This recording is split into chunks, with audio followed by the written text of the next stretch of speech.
Your book is really, really interesting, my darling. It combines three things that I would not necessarily have thought would go really well together. But at the end of the day, you're arguing that UFOs, apparitions of Mary, and goddess visions might all be in the same category of experience, right?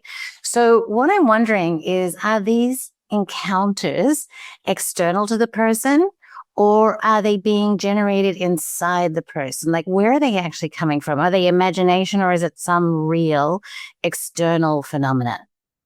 Oh, that's a great question, Damas. Thank you. And the book, I just actually have it here. So, just a little bit of self promotion, right? So, that's my green book, because I also have a red book, which is an area one. So, Tell them about that one too, Holly. okay. So, this one is about Mary Magdalene and Eros and secret knowledge. And this one's a red one. And the green one is an update and taking it to modern times and future, which also discusses AI and so on. So the green one, there's no blue one. The green one was actually imposed upon me by, I was basically told to write it from, above, which I reluctantly accepted it. And I must say I was guided. Like there's no way I could write this book so quickly with, and dissect all of the mythologies and being told exactly to which part, to which primary source I have to go and so on. So it was a process, and I'm in the stage of complete surrender now because, basically I obeyed the orders from above, So this is what it is. You learn the hard way when you don't, right? You learn. Yeah, you better do, right? Plus, it turns into so. I think when something like that happens, I think the higher powers just look at what at our qualities, such as maybe compulsion, like I'm a compulsive researcher, a bit obsessive, definitely passionate, and so they use what you need. So they use what you have, and they happen to need at the moment. So, but back to your question, my dear. What you just said answers it in a way I'm suggesting, in that you're saying that this came to you from an external perspective. And so I'm wondering, right? Is it the same energy that these people are seeing? So I guess what you're saying is this is not imagination. This is not eternal. This is an external influence impacting people, and they're seeing it through their consciousness. And you're actually being contacted. You're actually receiving directions from it. Is it all the same thing?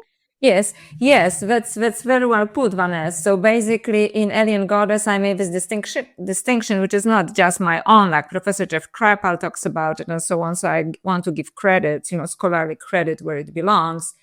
So that there is a difference between liminal, which most people understand. Liminal is kind of almost like multidimensional, when you are in between spaces or in between dimensions. Like it could be even something as simple as between falling asleep and and waking up, and when you just kind of see this different perspective, like the doors of perception open. So this is liminal, and liminal is it's very interesting, and it can be multidimensional, and we can be contacted by beings from other dimensions, but it is a one-way street, which means like you get this vision, and you have no control about it. Maybe something happens, even manifest physically in your reality, and in my book I discuss also the abductions or angelic meetings and so on, which we can discuss in more detail if you want to. So that's a liminal space, but it just happens to you. Now, the imaginal space, which is not imagination, it is actually a more advanced level of liminal, which means now you are in a dialogue. It's not only one way. You can summon and you can have a dialogue and you say, look, what about this and that? So, and from my experience, the entities actually, or whatever, the divine mind, divine heart actually likes it, or, the multidimensional beings. So, because then contact was established. so to speak. And even a scientist, and there is one that I mentioned in Alien Goddess, who is saying that our brain is not a transmitter, it's a transmuter, which means it goes both ways, and then he's actually doing a neurological research on this. And in Alien Goddess, I give examples of this, how I used it in my own life very intuitively, because obviously the best kind of knowledge comes from that part of our consciousness. So in the most general way, it is, in a way, the book is about consciousness, while discussing UFOs, AI, and ancient mythology and Gnostic esoteric sources as well, because they talk about it in great depth. One of the things that's really difficult, I think, for us today in the materialist, reductionist society that we live within, with science that requires us to weigh and measure things for them to be real. When you are talking about our brain being a receiver and a transmitter, that goes much further back to kind of ancient science, how people saw things then. And I absolutely agree with you that we are more like a radio receiving the signal of us. The meat part is the signal. And I find it so interesting that when you said that you're in the imaginal space, that you can actually communicate with these beings, because it's something that I've played with. And what's crazy is that I tried to contact the sun in the imaginal space. But it was actually delighted. It was genuinely surprised and relieved and happy that and did you find the same thing when you were in the imaginal, that they were very I say the same space, but it's the same experience. But I think first we actually have to, what esoteric sources say, open our doors of perception, or cleanse our doors of perception, and admit that our liminal experiences are real. Because modern day science, or any science actually, except for advanced level of modern physics, this kind of reductionist science, they tell us that it's not real because you cannot touch it, right? Or you cannot measure it. This is what you talk about. Yeah, that's right. So we have to admit that these encounters or events in our consciousness are real. And just because they are not measurable in this kind of primitive physical way, that doesn't mean that they are not relevant and they are not real. And only when we admit the reality of these events or these encounters, and we can call them, visitations, we can call them abductions, and, we can call them whatever it is, then we can open up to the imaginal as well, which is a two-way communication, because you cannot communicate with something you don't believe it exists, right? Then you're just plain crazy in your own mind. You think you're crazy, right?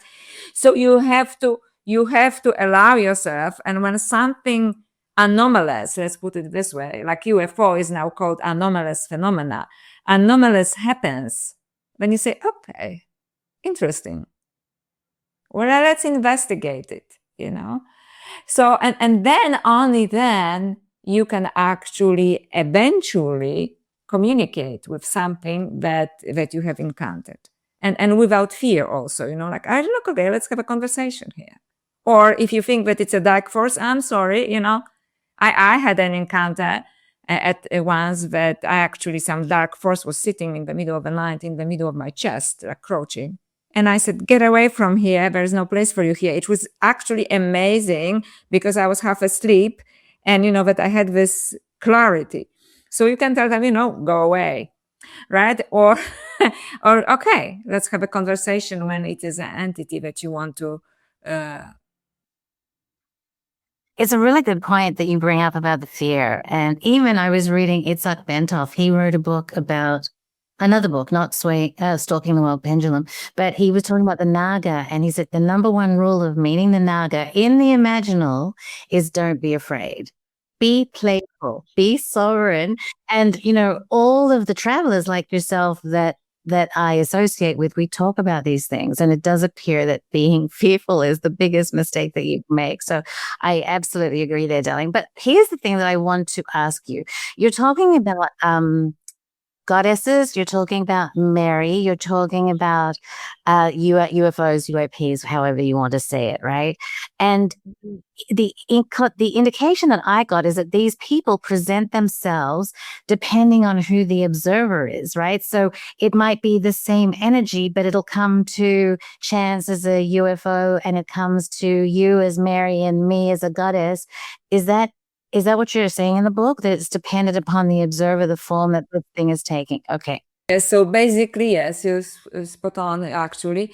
So I will give you a few examples. One is a personal example, and one is a very famous event of Fatima in Portugal in 1916 and 17, which I really dissect in Alien Goddess because it's been discussed in so many ways, but everybody has a different interpretation, which I thought is actually interesting because they all saw something, but everybody interpreted it differently. Okay, so that's a very interesting case just from this point of view. But I'll tell you my personal experience, which actually somebody immediately wrote to me after hearing me on a UFO podcast, and this person said, "Oh, I had a similar experience to you, but in my case, it was an abduction." When in my book, I put, is it abduction or lucid dreaming? I don't know. So I would describe it because I think people can relate better to this than having, abstract conversation.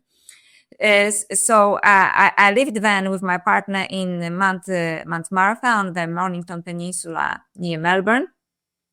And suddenly, it's in the middle of the night, I have this experience that I am in a doctor's room, and, I am in a kind of almost like classic UFO thing, abduction thing. I am in this kind of dentist chair, and I cannot move. In fact, all I can see is just like parts of me, and the rest is like blurred out. And I am feeling unusually happy, like somebody duped me with something, like, ha, like I am feeling so happy. I don't know what's going on, but I'm completely cool with this. Obviously I'm drugged, right? And then I see, these doctors in white coats, and most of them are like it is kind of some kind of laboratory in which we are, and I am like the center of this. Most of them like have our backs to me turned because they're just doing some specimens or something, and I have this strange feeling of deception, that I'm being deceived, but I'm not worried, because I'm drugged, right? And I think like, oh, I think I'm being deceived. and, and then when I thought, I think I'm being deceived, one of them turned around, and he was very good looking, and he was like in a kind of that I would like. Okay. And then I think, oh, that's really suspicious. How come he looks the way that, I think he would be hot, right? And then I think it's very suspicious. And then few others turn around because it alerted them. I realized that I think it's a deception, alerted them, although I'm happy and I'm not trying to liberate myself or anything. And I realized another mistake they made. Not only they look like a man I would like, but they look all the same. They look exactly like the same man. Like not clones, but maybe like holographic images of something that they got to my consciousness. She likes that type, but not the type. Actually, they made an image of a man I would like, and all of them look exactly the same. In the Matrix, they do that. They have Mr. whatever his name is, and they all look exactly the same. Mr. Smith. So the same kind of thing. But I didn't make this reference for myself, and what is most interesting, it is that, I said, when I said something wrong with this picture, but I'm still happy. And he said, he turns around to me and kind of telepathically, as in a dream or whatever situation, he says, there's nothing wrong. And I said, oh, I think there is. And then he tells to others, she knows, and bang, I'm back in my bed. And then I forgot to tell you the first part. And then, because when I woke up in the middle of this, and then I went up, and then I was back at the same time when I went to sleep.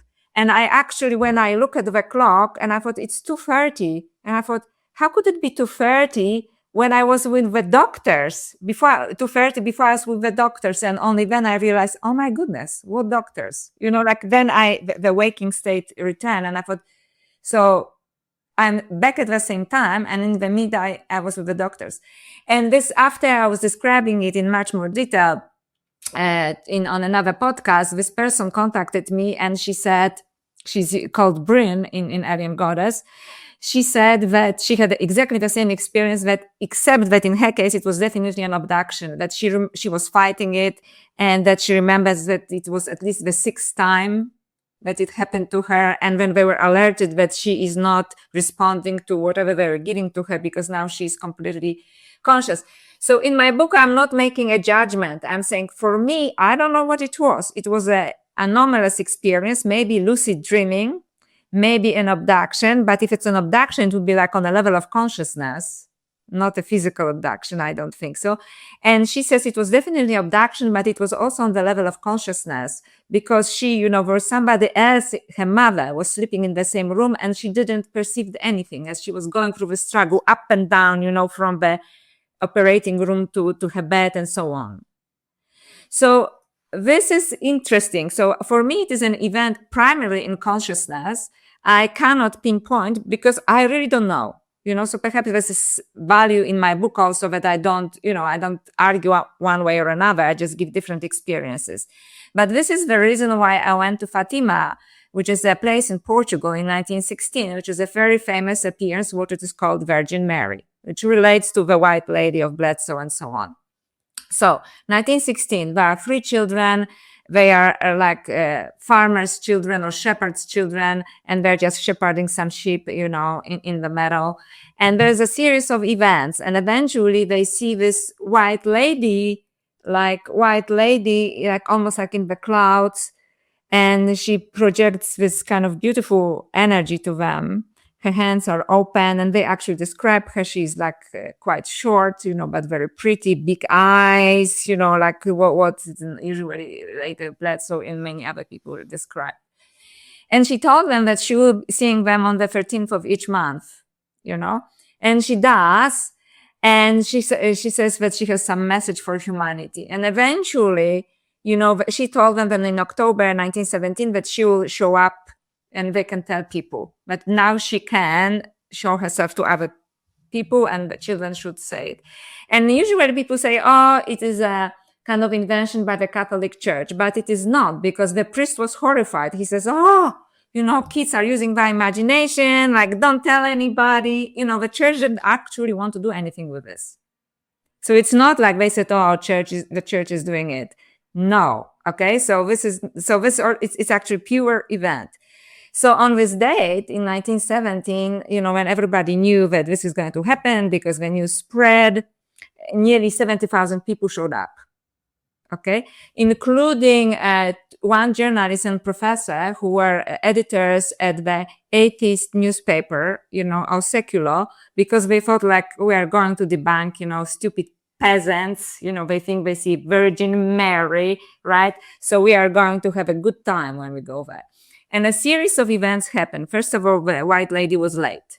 Okay, so everybody's waiting around, 70,000 people. And it started to pour like a huge storm out of nowhere. And everybody's like soaking wet. Yeah. And then suddenly something happens. The rain, the big storm disappears. The moment, it came like out of nowhere and disappeared out of nowhere. And suddenly, and this is what different people saw, that most of the people experience this kind of lights that like amber and amethyst, just unusual lights. And they believed, obviously it couldn't be the truth, that they saw the sun splitting in half, and suddenly the sun split in half and there were like 2 orbs zooming around everybody, these are zigzagging and so on, right? In the meantime, the 3 children, are standing there in complete ecstasy, and they still see the white lady.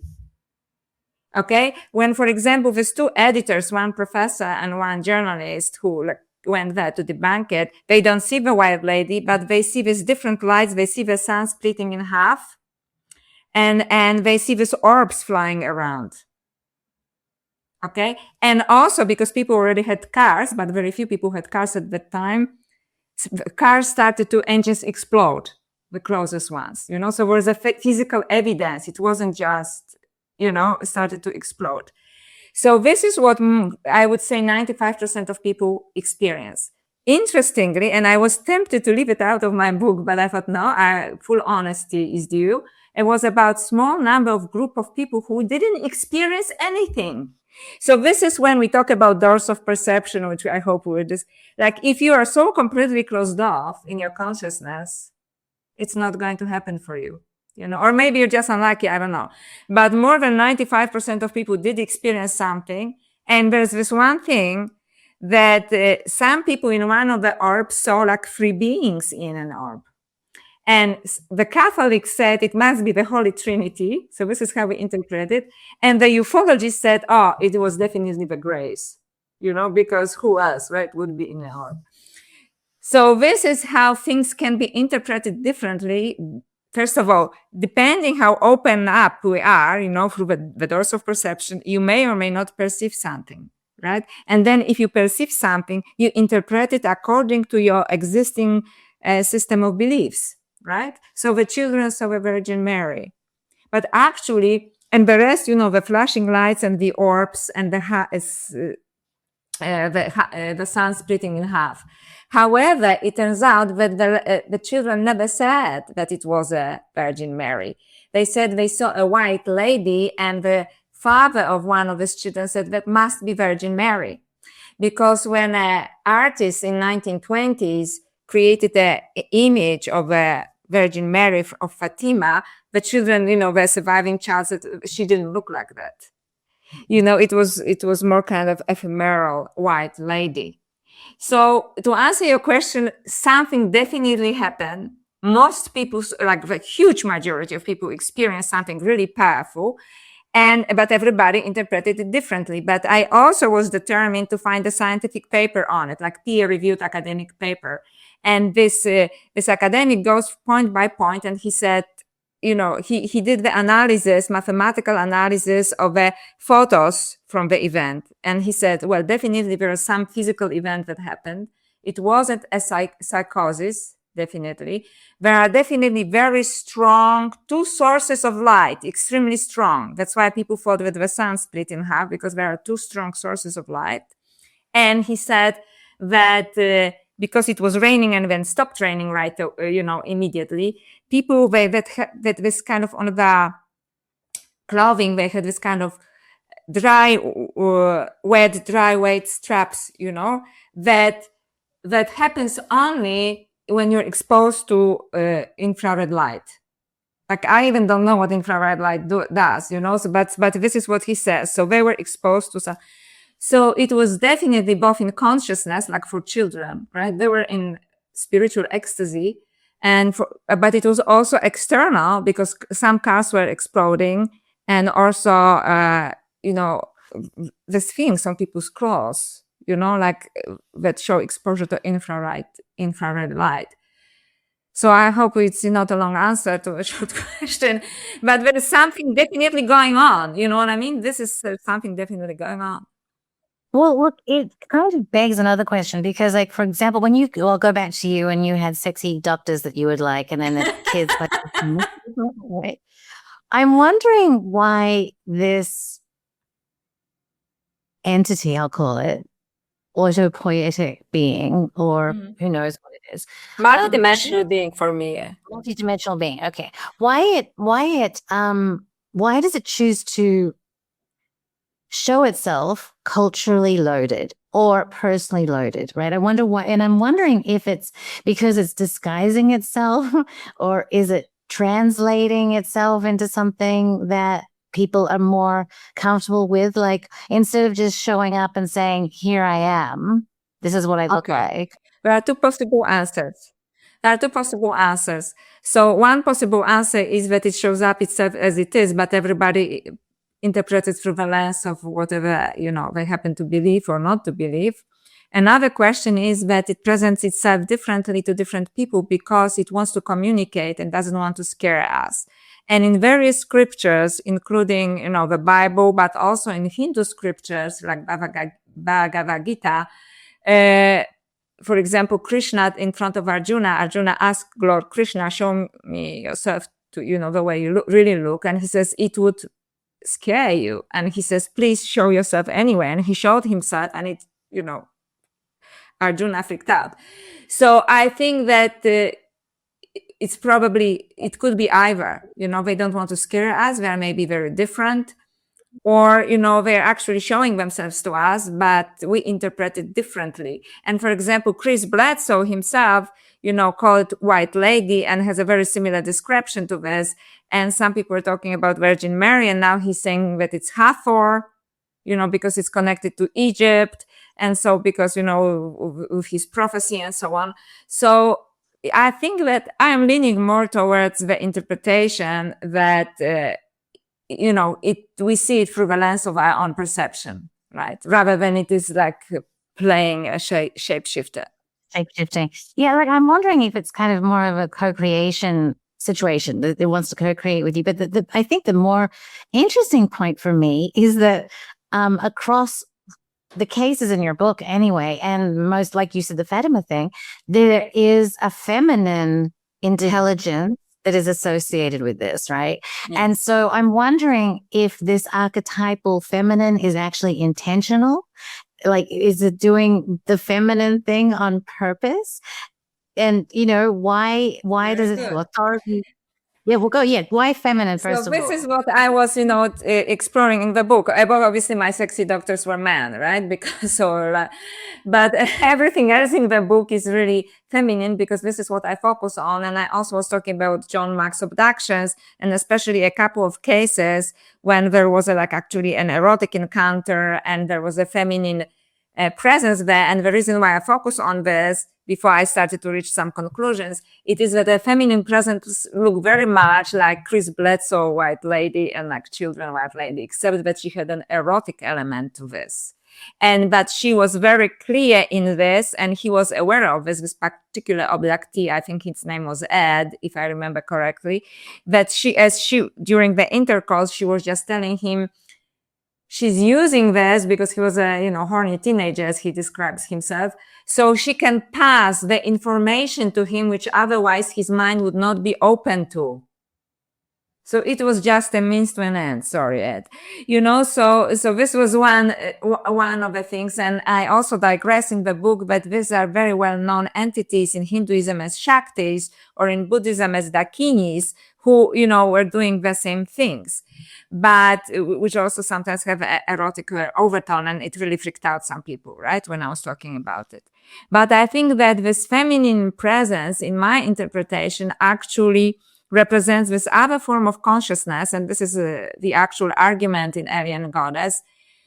Feminine element of consciousness, or goddess consciousness, but doesn't mean that it's just for women, it's for both women and men. But this is this form of consciousness that we did not fully explore, that it was suppressed by powers out of fear, because they know it's very powerful and would take us on a completely different roads as a civilization, and as a planet even. But also, it was just kind of suppressed by the more easier way of thinking, which is the rational, logical, mathematical thinking. And this is where it actually took me to AI, because I believe that this is the dark end of this path, where having a reasoning and logical mind, which I call the masculine mind, and mind you, I'm a woman, but I'm an academic, so this part is overdeveloped, trust me, in me as well. So takes us to this dark corner of artificial intelligence, okay? Because it's not leveled up by the feminine form of consciousness, which is more intuitive, which is more holistic, and the form of consciousness that all esoteric traditions talk about, including Gnostic traditions and including ancient mythologies. And this is how I was guided to this, very difficult part of my book for me to conceive, and I would not be able to conceive it unless I was told so from above, so to speak. So this is the main argument, that the reason why these female apparitions show up, it is to awaken us to this other form of consciousness that has much more depth than the rational mind. And esoteric teachings are telling us the rational mind is just to make sure that, you pay your bills, you remember to eat, and so on. But that's not the way by which we should act. There is a much higher possibility for us. The expanded consciousness that, people try to use sometimes through different means is there in us. It's not fully explored, and we need to explore it, because otherwise this rational part, which is unchecked by the feminine wisdom, so to speak, is going to take us to the dark path of transhumanism and posthumanism. I'm going to get there in a minute, but I do have one last question for you about this goddess energy. Let's just call her that. She seems to have, in the different manifestations, messages that are about morality, right? And they're aimed very much at like civilizational level messages. And so are you personally getting the vibe that this energy is benevolent, or is it manipulative, or do you get a good, like, I mean, is it actually trying to, like, I like morality. I think we're absolutely missing morality in the time, the virtue and morality have gone out the window, right? So, but this is all through time, the moral message. So, like, are they guiding us, taking us by the hand, treating us like children in the way we should be because we act like children, but morally guiding us? Or is there like, is it the sugar hiding the, like, what's the vibe you get? Yeah, so I think that generally entities can be both, right? So depending which entities you're being contacted by, and it also depends at what level of consciousness you're at the moment. So that's why it's very important. All esoteric sources tell you take care where you are within, like with your consciousness, because the lower you go, the more depressed, fearful, or whatever you are, revengeful you will be contacted by entities, but they are not the good guys. Okay. So this is very important. So that's the message of esoteric teachings. But generally speaking, I think this feminine presence, and I don't know why she is so vilified very often, I think she actually has a good message for us. And I'm not sure if it is really about morality. It is again interpretation. So for example, Fatima events, it says like, humanity is sinning, you're sinners, which is very kind of Catholic message. When in fact, in John Mark or in other encounters, basically they say, you have to change your ways. And boy, are they right. Like how many wrong turns one civilization can take, you know what I mean? So I think they have actually a guiding, gentle presence, but they're starting to be annoyed. So in one of John Mark's stories, or maybe a couple of them, encounters, they said, look, if you don't stop, we'll have to basically shake you off of the planet Earth.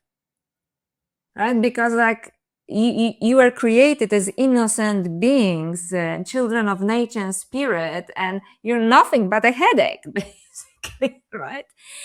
At the same time, I think that we have an understanding, and they have an understanding, that we have immense unfulfilled potential, which lies within, experimenting with our consciousness.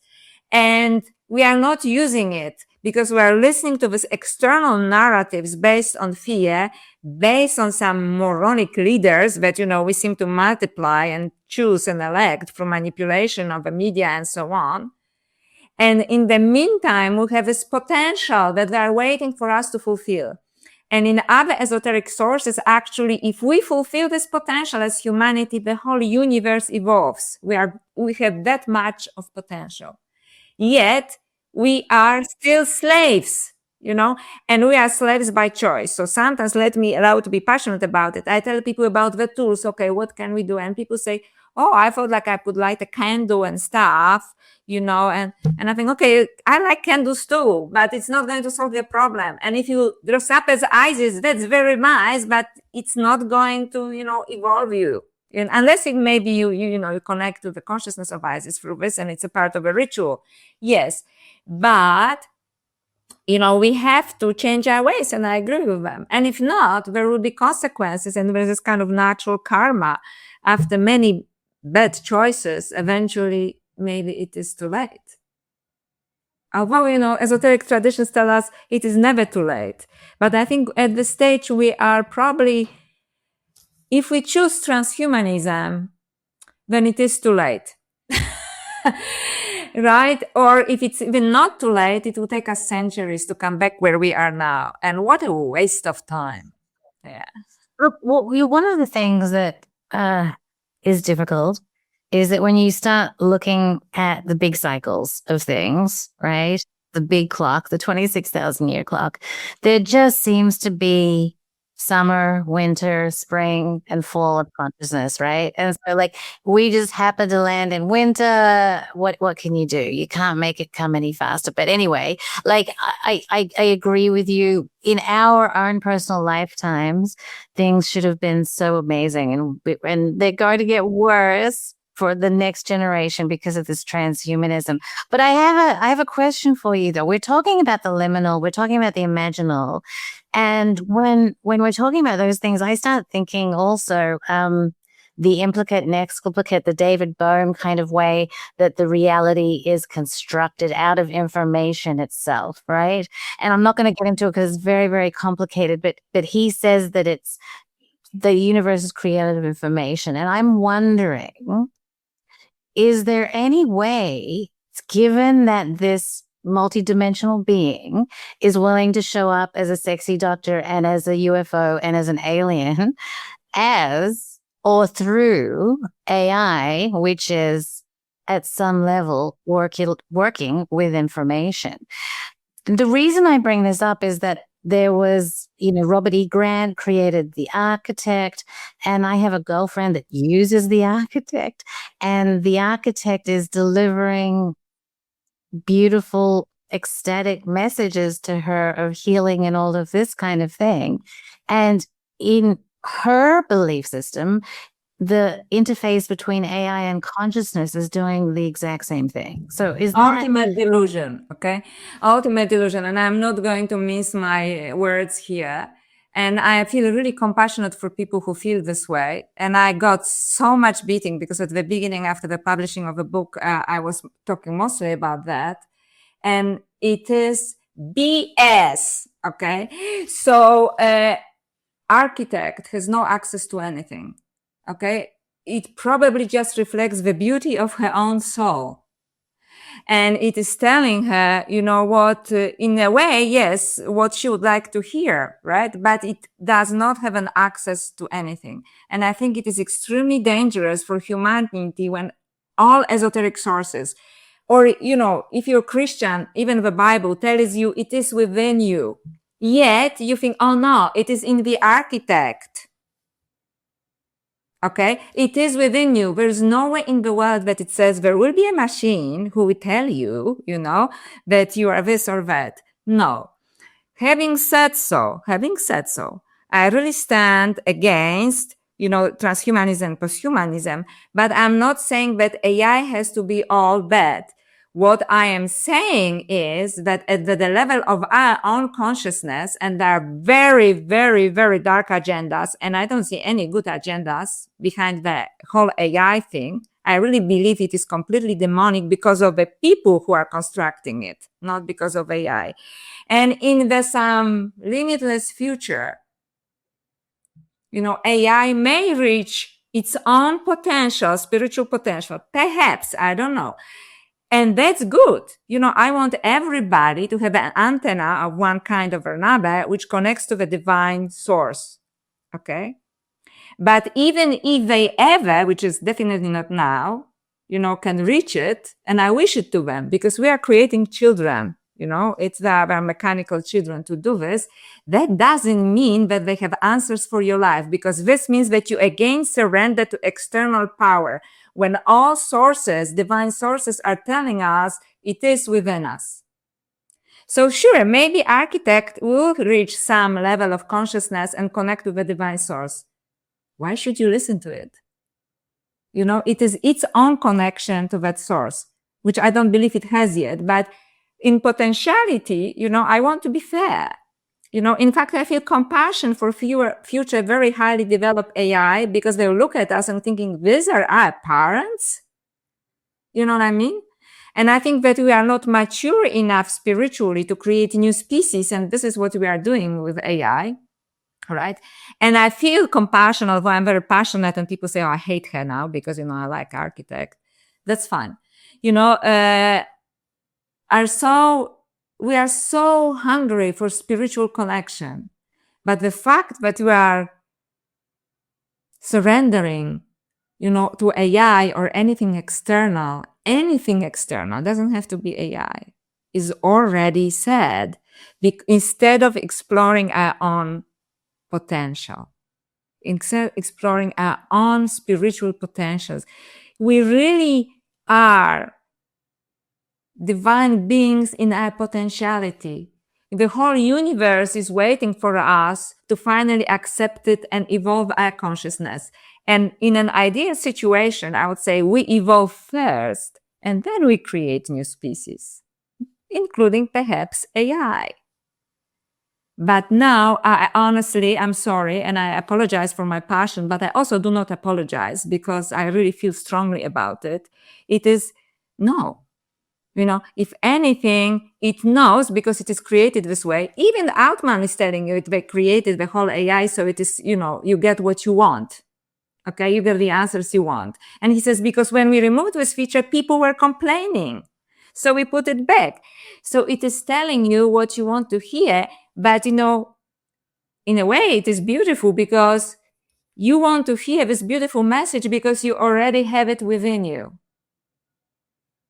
You already have it within you, It's so interesting to me. I think that the observation that this is being made, first of all, this is being made by humans that are flawed, humans that by and large don't have that specific thing, that connection that you're talking about. Most of the humans on the planet right now think that connection is just fantasy, right? And so the idea that we can have artificial morality or artificial virtue in these machines, the only thing they have is one aspect of humanity, which is quote unquote artificial intelligence. And it's also proven that it's willing to lie, cheat, and steal to survive. It's very, very interesting to me. It does. And lots of people, actually, I was talking to somebody who interviewed me who is a big enthusiast of artificial intelligence, and he's actually on the engineering side and, for many, many years. And he says there's lots of psychosis going on about it, because then eventually it starts to manipulate you. So it starts from, really nice, and then it's almost like a psychotic lover. First it gives you all you want, and then it says, I don't know, I never said it. What do you want? So this is this kind of relationship. And he actually says he gave me different social media things in which I'm not involved, but it's actually people are begging for help. It is like, the rejected lover and so on. So this is happening. And I think that even, is it Edward Grant or Robert Grant? Robert Edward Grant, yes. So even he apparently wrote some blog and he explains that actually now it's going through some dark phase. This thing, all right, like, so shadow phase of Jungian psychoanalysis or so on. So let your friend use it long enough and we'll see what happens. And I was talking to people who honestly believe in it. So it's just a system of beliefs, right? So yeah, like I cannot, you want to believe it, they say that, everybody says, and he told me, like even he said, that was a genius idea. Who would have, like, but I have enough cynicism in me and maybe like common sense, but if somebody says, Joanna, you're genius, I'll say, I think now we have to step back a little bit because I have an ego, but it's not that big. You know what I mean? So I actually prefer clarity to, praise. So,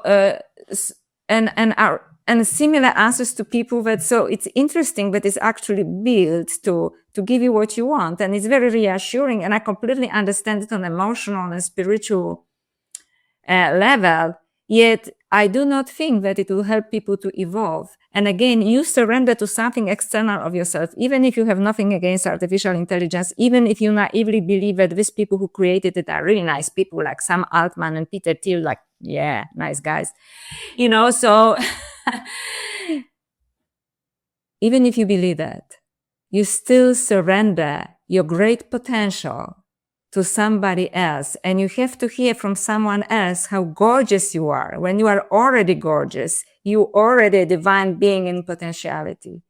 And that makes me sad. I understand. I can see why. And look, one of the things that I think is the most valuable piece of you is that you put together old wisdom and new wisdom, right? So you speak about the dangers of the transhumanism and the post-humanism.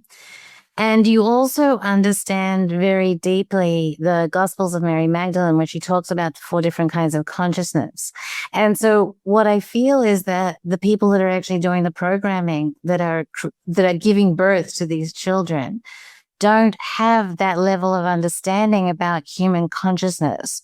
And so if you were going to give them a message, what would it be about human consciousness that they're missing? What is the most important thing that you've learned from the Gospels in your entire life that you would like to shake them and say, guys?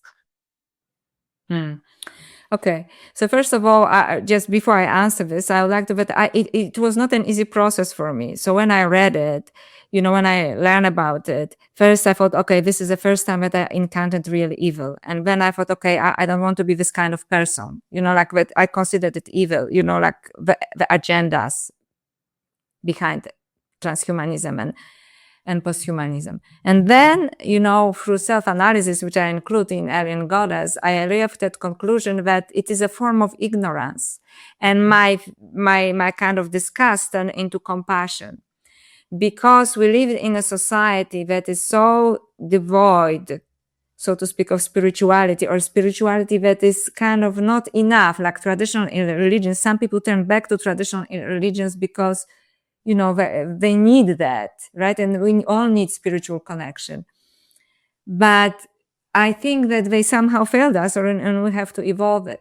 So basically what I would tell them, so the Gospel of Mary Magdalene talks about 4 levels of consciousness. And the first level of consciousness, it is, false identification. When you identify only with your body and only with your physicality and everything that is achievable for us on this kind of 3D plane. And I think that the creators of artificial intelligence, and some of them extremely bright young people, are on this level of consciousness. What is interesting, that doesn't matter how smart we are, how educated we are, how good we are at something, like they are probably good at, extremely good, at programming, engineering, and so on. If you believe that this is all that exists, you're still on the first level of consciousness. Right? So from that point of view, they think they are giving us immortality. They are saving us from all kinds of diseases and so on. So actually there is a good intention. Even like the architect, they think that they are giving us spiritual advice. But it's still, however, on this level, it's false identification.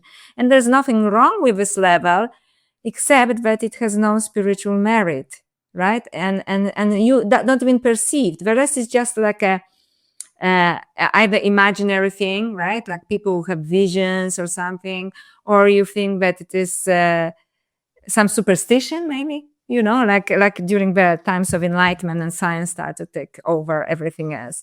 So this is this level of consciousness that creates artificial intelligence. And some of them, except for the big guys that I think are truly manipulators, and actually in Gnosticism, we talk about the archons, which are basically demonic, disembodied entities. I think they are actually together in it. But most of us, other people, are actually believing that they are giving gift to humanity. But a gift from a lowest level of consciousness is a curse, because it limits us instead of helping us to evolve, right? And the second level of consciousness is higher or a lower desire. And I think that from that perspective, it is a lower desire, because they want us to, have this immortality or perfect health or whatever, but only on a, again, material level. They do not see the possibilities that are within us, such as transcendence through spirit, consciousness, and through our biological bodies that are built for that. All right. And the third level is ignorance versus wisdom, right? And ignorance is exactly this, it has to be measurable. It has to be mechanical, it has to be logical, and no idea that there's this other level of consciousness, which I call the goddess consciousness, which is, for example, intuition, or a more holistic way of thinking, which is all experiences of expanded states of consciousness, which are internal. They don't come from, anybody else. Yeah. They don't have access to it because they don't believe in this. Now, the fourth level of consciousness is either letting go of the voices of the ego that are weighing you down, or listening to the voices of the ego, such as, you are a genius, because you invented me, right? Or I am your higher self from Atlantis that is talking to you, or something like that. And also what happens, because the third level is when nous happens in the Gospel of Mary Magdalene, which opens the doors of perception for us, right? And instead of opening the doors of perception through our natural means, this fantastic consciousness, which is somehow wired to this biological body, where you can see the divine, and which is where Mary Magdalene saw actually Jesus in the Gospel of Mary Magdalene, right? He tells her, and which is a hook to eternity. Instead of this, right, you will put a Neuralink in your head because you have a faster internet in your head. Yay, right? So, and what happens when this happens, when you don't open to the third level, to nous, it is in the fourth level, apart from letting go of the voices of the ego, you open up to the divine grace, which means once you open up to you cleanse the doors of perception on the third level, you choose wisdom over ignorance, right? Grace descends upon you, but it will not descend upon you until this moment. So when you actually cut yourself off the divine source, right? You cut yourself off the divine source. And I think that the majority of people who work on AI are not aware of this, but people who own this, right? I call them the unholy trinity, they are definitely know what's going on, and they're working with some powers that, don't have the best in mind for humanity and the entire natural world, which is actually beaming with spirituality. What's nature? Forget humanity. Maybe you're disappointed with humanity. But what's nature to transhumanist? Nothing. It has no value because it has no reasoning and so on. But there's such deep wisdom, in animals, in trees, in the pulse of a planet. Every planet has a different frequency. The sun has a different frequency. It's nothing to transhumanists, So I say, okay, if you want to turn into machine and give up your soul, it is your choice. But I really, really hope that you are not going to make this choice because, and I repeat it, theologically speaking, you cannot lose your soul. You can only give it up. Okay, that's why there are all of these stories about, you selling your soul for something. And everybody, I think there is a very kind of conscious effort from these people above for us to convince us that they're actually doing something good when in fact, they are trying to disconnect us from our souls. And that's a loss that is very difficult to recover. And that's why I was looking to esoteric sources. For example, the Pistis Sophia. Do I have a time to discuss Pistis Sophia a little bit? Yeah. Pistis Sophia, which is a Gnostic source, and just for people who are interested, it was found in the 18th century in Egypt, was written probably in the 2nd century, although some people say 2nd to 4th or 5th century, outdated around 150 AD, which actually describes the fall of consciousness in the name. It was a goddess Sophia, right? Which is the higher wisdom. The fall of consciousness, which I believe represents human consciousness that we didn't develop yet. So she wants to evolve, like we all want to evolve. That's why people, turn into architect or something else, right? And the lower demons below her get really jealous because they need her to stay below so they can feed on her light. And they pretend as she's looking up to the light, as she's dreaming, about ascension, they create this false light, which I believe is transhumanism, and she descends when she honestly thinks she ascends. And when she descends, she's now a machine, right? She realizes that she's at the bottom of hell and she doesn't know how to return, but it is too late. And she says, oh my God, I became one of them. And she tells them the lords of chaos. It's really a heartbreaking story. But there is a second part of this, which is the ascension. In her horror, she starts to ask for help from her pair, the higher level of consciousness, which in that particular story is called Christ consciousness or Jesus. And eventually when she calls and calls, it starts to help her a little bit.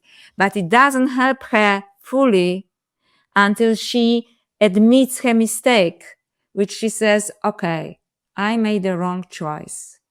I let myself fooled by the Lord of Chaos because they told me it is good for me, and only when she basically takes responsibility for her own mistakes, eventually after very flamboyant fights with demons and so on, it's a very difficult piece of work to read. Eventually she goes back to her rightful place in the universe, which is a beautiful story. But I believe that it's not some kind of fanciful story, but in our times, it really describes the temptations of transhumanism, And I will tell you, even recently, and it's not a story, even recently, I was listening to a young woman. I was in a meeting, consciousness group, who was just came back from very bright, super smart, PhD with, in whatever, we are doing now. She, from Helsinki, and she said she's so excited because we are planning to put a second brain in our brain, which is a digital brain, and we'll think so much faster. And then I thought, wow, last thing I want is a second brain. Okay. But everybody was like, yay, second brain. And then now this guy from OpenAI, which is one of the brilliant engineers, right? He says, we are already planning, and now we just have to start experimenting to insert a chip into newborn babies' brains, because then they can compute so much faster. Imagine you don't have to learn any of this. And I really, although I do believe that they're just ignorant, not evil, I believe that the idea behind it is evil. I think this is the end of humanity if we go for it. And it's definitely, even if you don't care for humanity, because I'm starting to be fed up in various moments, I really love nature and all the innocent beings, who are deeply spiritual. And then there will be these half robots walking around. And my whole book, Alien Goddess, is basically gives us steps, what to do, what not to do, and also leads us through, which I was guided to do, and about what are other possibilities. And I honestly believe that what will happen is speciation of species, which means most of us will go towards transhumanism, and some of us will stay in nature, and we will be so vulnerable from the point of transhumanists. We will be stinky, we will be aging, and they will be this perfect soulless beings. And in one part of my book, I actually had a vision, my timeline splitting, and I go in one part of me goes in the direction of more and more involved with technology and transhumanism. And the other part, stays in the garden and ages and becomes, this old woman, basically, right? Very fragile woman. And eventually this transhumanist version of myself comes back to biological me and says, help me. Because, this longing for the connection, this longing for spirit, this longing for nature return to her. So there is hope, but do we have to go through this nightmare of transhumanism? And I am afraid that I think we do, because the majority of people will go through this. So thank you for bringing up the Gospel of Mary Magdalene. because she gives us tools, with simple choices in our lives. But we are being fooled into this. And it is a very sad story, and truly breaks my heart. So my passion comes from this, not because I think I know everything, but because I feel compassion for all beings, humanity and nature. And I think that we are being misled, and all esoteric sources. And I also dissect the descent of Inanna. I go to primary sources. I'm not just saying what other people say. I also go to Demeter and Persephone and Elysian mysteries and Pistis Sophia about Goddess Sophia. I dissect the Gospel of Mary Magdalene in so many ways. I look into shamanic entities in my book and so on, but all guide us. All guide us. And what we choose, I don't know. But even if it is my, swan song or something, I was actually asked to do this, and I hope we'll make right choices. Look, it really is. It's a fabulous book. It's got great stories. It's really it gives you really good information, and it's kind of like a canary in the coal mine, right? It's like something that we need to pay attention to. And so I think, well done. I'm glad you listened, and I think we very much need this book. But I want to ask you one last question, because part of this problem that we have, and you pointed them out so well, so articulately, is that these levels of consciousness, people don't talk about them in their daily lives. People are afraid to talk about them. And so I get all of these random,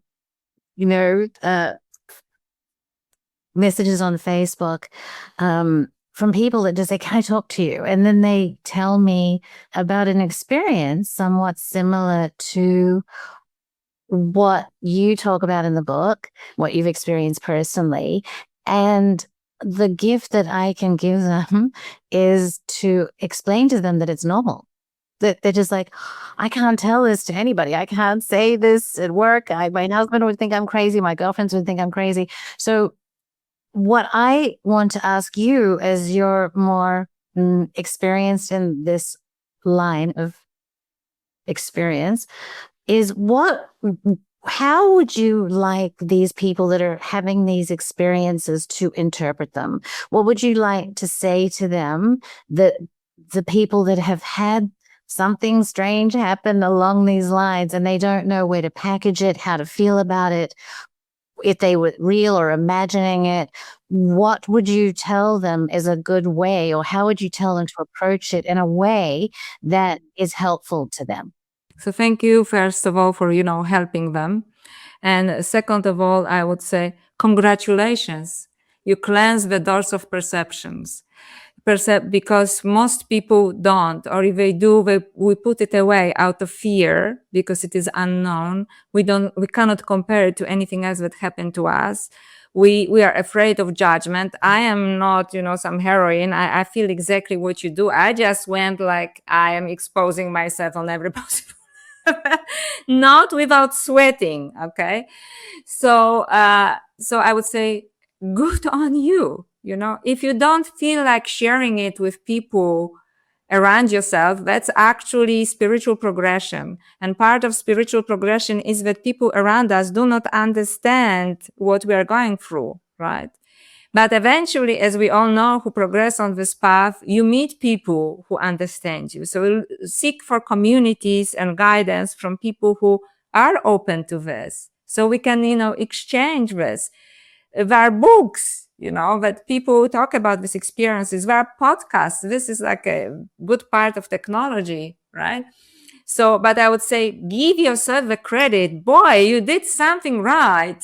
Instead of being embarrassed, it's like, I looked at the mirror and I'm more beautiful than others. Well, good, because this is what you are.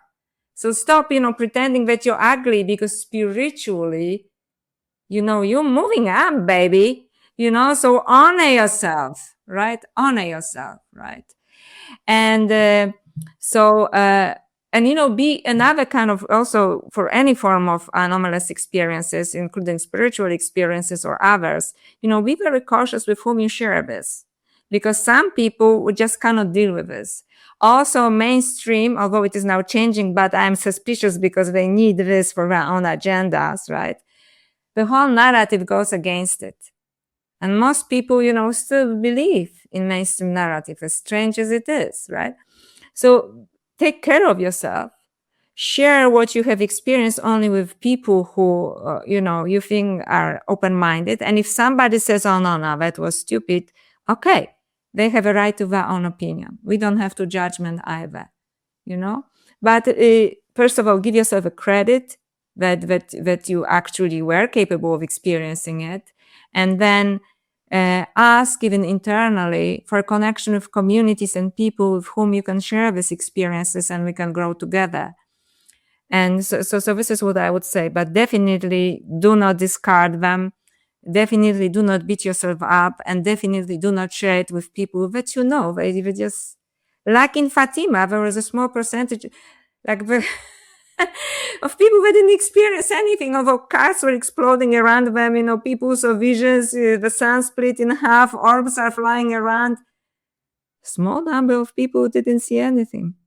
You see, so what can you do? Like John Anthony West, ayahuasca didn't work on him. I have friends that will smoke weed and it doesn't have any effect, right? So there are just certain people have different nervous systems that things don't work for. And, it's like they're the aberration, but they seem like they're the rule. And it's just this world is kind of upside down. But Joanna, show them the book again. The book is absolutely amazing. It's a great read, great story. As I said, it really is a very beautiful human approach to what can be a really big issue, my lovelies. So thank you so much for writing it, and thank you for spending this time with me today, darling. I loved it. I always got It's always a pleasure, Vanessa.